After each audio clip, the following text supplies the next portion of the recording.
welcome to the third table read production. This little thing here is going to be, excuse me, goddamn, it's a classic Blake moment. Anyways, table read number 3. This is called Cargo. It's inspired from like movies of Alien, Aliens, Prometheus, basically just sci-fi horror. It is taking place on a kind of like a cargo merchant ship type of thing. All takes place in a cargo bay. Originally my plan was to film this kind of like classic stage play where it was just like every set was just basically a giant big cargo box, and then I just moved the boxes around in the garage, and then like lighting and everything, like that's why the whole thing was gonna be like pitch black except for like flashlights, like hide the fact that I was in my garage. But yeah, this is the fourth one. It's called Cargo. It's inspired by Aliens and Prometheus. And it's also inspired by one specific scene in Hellboy, which is pretty funny. But yeah, so I hope you enjoy it. I never really designed what the alien creature in this was going to look like, so just kind of use your imagination. Just know that it's like a badass. The character I was going to be playing is called Cassidy. I think it's Matthew Cassidy. That's the character I was going to be playing. So enjoy. Scene 1. Black screen. Text kind of like fades in. It says transport ship, the Apollo. Crew, 7. Captain C. York, G. Hollow, M. Cassidy, E. Yun, C. Wilson, and S. Tom. Cargo, 37 items. Fades to black. The sound of electronics are going off are heard. Sirens, alarms, beeping, back to back. The door to the cargo bay opens, and 2 men enter the room. Matthew Cassidy, a dirty blonde, and behind him is Connor Wilson, a dark brown-haired man. They enter the room, the only lights coming from the lights on the door and on the floor. The 2 men turn on their flashlights. And Cassidy reaches to his shoulder and hits his communicator. Cassidy. Captain, seems a power surge knocked out the lights in the cargo bay. Captain York. Roger that, Cassidy. Check the status of the cargo. Make sure the kids are tucked in. Cassidy. Roger, Cap. The 2 men enter the room completely. The door closes behind them. Wilson has his hands on a clipboard. In front of him are 2 large containers, and Cassidy goes over to the straps, holding them down, looks at the electronic lock, holding them. Cassidy. Items 1 and 2 are secure. Wilson marks them off on the clipboard. Wilson. Crazy shit, huh? Cassidy. What's that, Connor? Cassidy is walking over to some of the containers. Wilson. A fucking power surge? 3 weeks into this trip and bam, out of nowhere, we already hit Cassidy. Items 3, 4, 5, and 6 are secure. Wilson, marking on his clipboard. Some bullshit. I'll tell you what. This is why I don't like trips like this. Cassidy. And where would you rather be? Wilson. Fucking back at base. Cassidy scoffs. What do you have back at base? Wilson. Your mom. Cassidy shines the line in Wilson's face, and the 2 of them laugh. Wilson says, no, but seriously, you tell me you want to be on this trip? Cassidy, of course not, but a job's a job, man. Last time I checked, you gonna pay my bills? Wilson, if I get paid, you mean? The 2 of them walk past more containers. The 2 shine the lights on at another container, but stop. Cassidy shines his light on the ground, where a smaller container has broken free and slid across the room, hitting another container. Cassidy. Item 34, not secure. Wilson marks it on his pad. As Cassidy walks over to the container and looks around for the straps, Wilson is holding up an electronic lock that usually holds them down. Wilson. Well, luckily it only knocked out the juice for 1, or else the whole thing. Suddenly the container next to Cassidy shifts. And Cassidy stands up with his light pointing at the thing. Wilson does the same. Wilson. Did that just move? The box shifts again. Wilson hits his communicator immediately. Hey, Captain, do we have any logs of living things on board? Captain, living? No, everything in the bay is supplies and equipment. The 2 men look back at the box. It moves again, and now a faint sound is heard from inside. Wilson, you ever see a fucking horror? Suddenly the box breaks open and black ooze flies out and hits the 2 men. A little hits them on the face. Something scurries out of the box. The 2 men frantically shine their lights around and see nothing. Wilson, what the hell was that? Cassidy, don't know. Did you get a look at it? Cassidy turns and sees a black goo in Wilson's face, then feels it on his own. as well, and then he wipes it off of a rag that he has in his back pocket. He passes it to Wilson. Cassidy, you got something on your cheek there. Wilson, that thing money shot me? Cassidy, guess so. Hits his communicator. Hey, Captain, so something was alive in the container. It broke free and ran out. Captain, come again, Cassidy? Cassidy, we have a live unknown entity in the cargo bay. We're heading out. Send Ethan down here to take care of it. Cassidy and Wilson now get to the door. Cassidy hits the door button. It beeps, but the door does not open.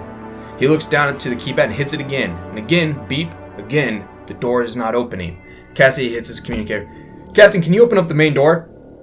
Radio silence. Cassidy again. Captain York. I'm sorry, boys, but the computers have detected a contagion. Wilson, what? Captain, whatever that thing is, it's giving off some type of toxin. I'm sorry, Mr. Cassidy, but the computer put you into quarantine. Wilson steps to the door. Wilson, fuck this. Wilson hits the button on the door. Wilson, command override Connor Wilson code 003. The door beeps, but again is not opening. Wilson, command override Captain York chimes in. It's not going to work, Wilson. Cassidy, we are not infected. You can't just... Captain York cuts in. I'm sorry, Cassidy, but the computer is saying you two have been exposed to something. Wilson hits the door, but then something makes a sound behind them in the distance. Wilson, that doesn't sound good. Cassidy hits his communicator. Captain, send Yun down here in a suit, but someone needs to kill this thing, alright? Captain, alright, Ethan's on his way. Just stay put, guys. The weird screeching and noises happen again. Wilson, I'm not staying here. We don't have anything to guard ourselves. Cassidy looks to Wilson, takes the clipboard, and looks over it quickly. Cassidy, follow me. Cassidy and Wilson now walk past a few containers and find a smaller one still attached in. Cassidy walks over to the electronic lock. Cassidy, Matthew Cassidy, code 004. The device beeps and unlocks. Cassidy opens the crate, pulls out some things. Cassidy, keep an eye for whatever's out there. Wilson, what you building there? Cassidy assembles 2 rivet guns. Cassidy, 2 high-powered rivet pistols. Now they'll shoot slow, but it's better than nothing, right? Cassidy hands one to Wilson. They load the guns. The main door opens again, and now entering is Ethan Yun. Ethan and Captain have entered the bay. Yun is dressed in a spacesuit and a helmet. Captain York, reading you, Ethan. Kill whatever's in there and we get Matt and Connor out of there. Ethan pulls up a rifle-like gun and starts scanning around. Ethan on his communicator. Matt and Connor? Cuts now to Cassidy and Wilson as they turn around. Sounds like our ticket out of here, said Cassidy. The 2 men start walking back towards the door. Wilson on his communicator. We hear you, Ethan. We'll head back now. Ethan Yun now stands by the door. He steps forward as he hears something. Yun over the communicator. You 2 head for the door and stay there. I'm gonna go find this entity. Yun starts following the noise. Lights come on and off. Yun, Captain, the lights down here are all over the place. Can you do anything you can do about it? Captain, we're still working on rerouting the power. Sorry, but you're gonna have to play in the dark. Yun, damn it. Yun, with his gun raised, starts scoping out around the containers. The weird sound is getting louder. The light on Yun's gun shines brightly in the dark. The containers creak. Chains above are rattling. Suddenly, the weird noises stop. Yun breathes. Everything's quiet. Wilson, hey Ethan, we're at the door. Yun turns to his communicator, but then suddenly something moves in front of the screen. Yun flinches, looks down, his hands have been sliced off. The creature roars and screeches. Yun screams, Connor! Yun turns and gets away, but something hits him in the back, knocks him down, and drags him off into the dark. Cassidy and Wilson shine their lights and aim their rivet pistols as they hear Ethan scream. Wilson, Captain, whoever the fuck is down here got Ethan. Captain, don't engage. I'm going to try to overwrite the commands and get you 2 out of there. Cassidy steps forward. Wilson, where are you going, Cass? Cassidy, I'm going to go get his gun. Wilson, you kidding me? Cassidy, you know how long it takes for commands to be overwritten? Besides, I want real firepower, not fucking nail guns. Cassidy, with his rivet gun raised, heads towards where Yun may be. Behind him is Wilson. Cassidy, you didn't have to follow me. Wilson, shut up. Have you ever seen a horror movie or heard of one? Going by yourself, sure way to die, idiot. Cassidy turns around and smirks. They continue and come across a dead body, hidden mostly in darkness. But it's the legs of Yun, Ethan Yun. His bloody helmet lies in the light, his gun near it, a severed arm nearby. Cassidy, oh shit. A weird noise suddenly cuts him off. Cassidy and Wilson duck behind containers. Cassidy, it's right over there. Wilson, so how are we gonna do this? Cassidy looking past the container as Yun's body is dragged off. I think it left. I'll go for the gun, watch my back. Cassidy ducks out and slowly crouches towards the gun. Wilson pops out from behind the container and watches him. In the distance is the sound of something eating. Cassidy reaches his hand for the gun. He's about to grab it and realize the eating sound stops. Cassidy, Connor. Cassidy looks ahead into the darkness. His hand is about to grab the gun. It's inches away from the grip. Suddenly he's tripped. Cassidy falls backwards and looks at his leg, which is now cut open. Wilson screams, "Man!" Wilson comes running out, firing into the dark. Wilson grabs Cassidy, who's now grabbed the rifle, and Wilson helps him up and heads back to the door. Suddenly Wilson is hit by the side and the two stumble. Cassidy turns to see Wilson being pulled into the dark. Wilson, "Cass, it's got my fucking arm!" Cassidy, "Hold on, Connor!" Now he's charging after him. Wilson, it's fucking biting me! Wilson starts screaming and the sound of flesh is being torn is being heard. "It's gonna break!" Cassidy aims the gun into the darkness and fires. A screech is heard and the two help each other out of there.